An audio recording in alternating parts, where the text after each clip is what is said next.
ഇന്ന് November 3 international day for biosphere conserves, അതായത് അന്താരാഷ്ട്ര ജൈവമണ്ഡല സംരക്ഷണ ദിനം.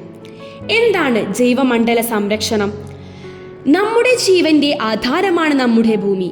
ഈ ഭൂമിയെ ജീവനാക്കി നിലനിർത്തുന്നത് ജൈവമണ്ഡലമാണ്.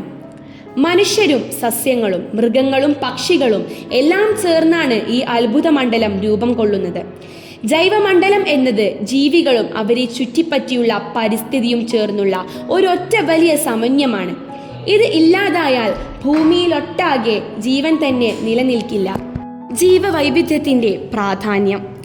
ഭൂമിയിൽ കോടിക്കണക്കിന് ജീവജാലങ്ങളുണ്ട്.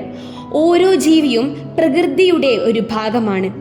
അവരിൽ ഒരാളുടെ നാശം പോലും സമതുലിതാവസ്ഥ തകർക്കും.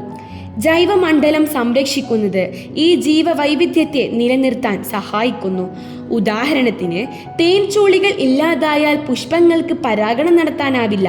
അതോടെ സസ്യങ്ങളുടെ വളർച്ചയെയും ആഹാര ഉൽപാദനത്തെയും ഇത് ബാധിക്കും.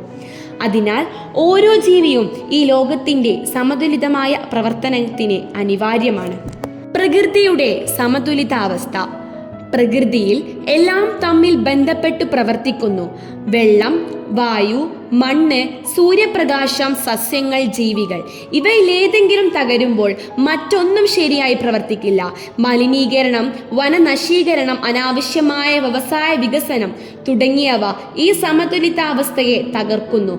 അതുകൊണ്ട് തന്നെ ജൈവമണ്ഡലം സംരക്ഷിക്കുക എന്നത് ഭൂമിയെ സംരക്ഷിക്കുന്നതിൻ്റെ പ്രധാന ഘടകമാണ്. മനുഷ്യനും ജൈവമണ്ഡലവും. മനുഷ്യർക്ക് ആവശ്യമുള്ള എല്ലാം പ്രകൃതിയിലാണ്. ഭക്ഷണം, വെള്ളം, വസ്ത്രം, മരുന്ന്, വീടിനുള്ള സാധനങ്ങൾ എല്ലാം ജൈവമണ്ഡലത്തിൽ നിന്നാണ് ലഭിക്കുന്നത്. മരങ്ങൾ കാർബൺ ഡയോക്സൈഡ് ആഗിരണം ചെയ്ത് ഓക്സിജൻ നൽകുന്നു. സസ്യങ്ങൾ മണ്ണിനെ ഉറപ്പിക്കുന്നു. വെള്ളം മഴയായി തിരിച്ചു വരുന്നത് മരങ്ങളുടെ നിലനിൽപ്പിനാലാണ്. അതുകൊണ്ട് മനുഷ്യന്റെ നിലനിൽപ്പ് നേരിട്ട് ജൈവമണ്ഡലത്തോട് ബന്ധപ്പെട്ടു കിടക്കുന്നു. കാലാവസ്ഥാ നിയന്ത്രണവും പരിസ്ഥിതി സംരക്ഷണവും.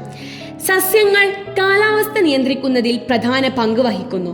അവ കാർബൺ ഡയോക്സൈഡ് ആഗിരണം ചെയ്ത് അന്തരീക്ഷത്തിലെ ചൂട് കുറയ്ക്കുന്നു. വനങ്ങൾ ഇല്ലാതാകുമ്പോൾ കാലാവസ്ഥ മാറുകയും മഴയുടെ തോത് കുറയുകയും ചൂട് കൂടുകയും ചെയ്യും. ഇത് മനുഷ്യ ജീവിതത്തെയും കൃഷിയെയും തകർക്കും.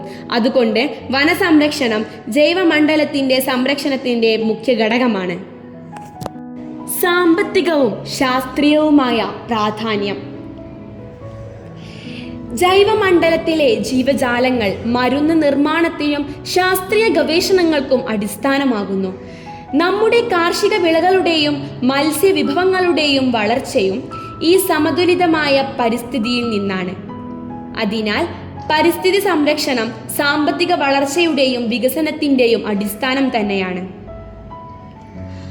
ഭാവി തലമുറകളെ സംരക്ഷിക്കൽ. നാം ഇന്ന് ചെയ്യുന്ന ഓരോ പ്രവൃത്തിയും നാളെയുടെ തലമുറയെ ബാധിക്കുന്നു. അവർക്കും ശുദ്ധവായുവും ശുദ്ധജലവും പ്രകൃതി സൗന്ദര്യവും ലഭിക്കണമെങ്കിൽ നാം ഇപ്പോൾ തന്നെ ജൈവമണ്ഡലം സംരക്ഷിക്കാനുള്ള ഉത്തരവാദിത്തം ഏറ്റെടുക്കണം. മരങ്ങൾ നട്ടുപിടിപ്പിക്കുക, പ്ലാസ്റ്റിക് ഉപയോഗം കുറയ്ക്കുക, വെള്ളം പാഴാക്കാതിരിക്കുക, ഇവയെല്ലാം ചെറിയ കാര്യങ്ങൾ പോലെ തോന്നിയാലും വലിയ മാറ്റങ്ങൾക്ക് വഴിയൊരുക്കും. ജൈവമണ്ഡലം സംരക്ഷിക്കുന്നത് വെറും ഒരു ഉത്തരവാദിത്വമല്ല, അത് നമ്മുടെ കടമയാണ്. നമ്മുടെ ജീവനും ഭാവിയും ഇതിൻ്റെ കരുതലിലാണ്.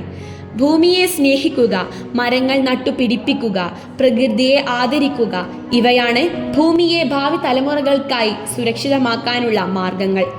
നമ്മുടെ ഭൂമി നമ്മെ പോറ്റിയ അമ്മയാണ്. ആ അമ്മയെ സംരക്ഷിക്കാം, സ്നേഹിക്കാം, നിലനിർത്താം, നമ്മുടെ ഭാവിക്കായി, നമ്മുടെ ജീവിതത്തിനായി.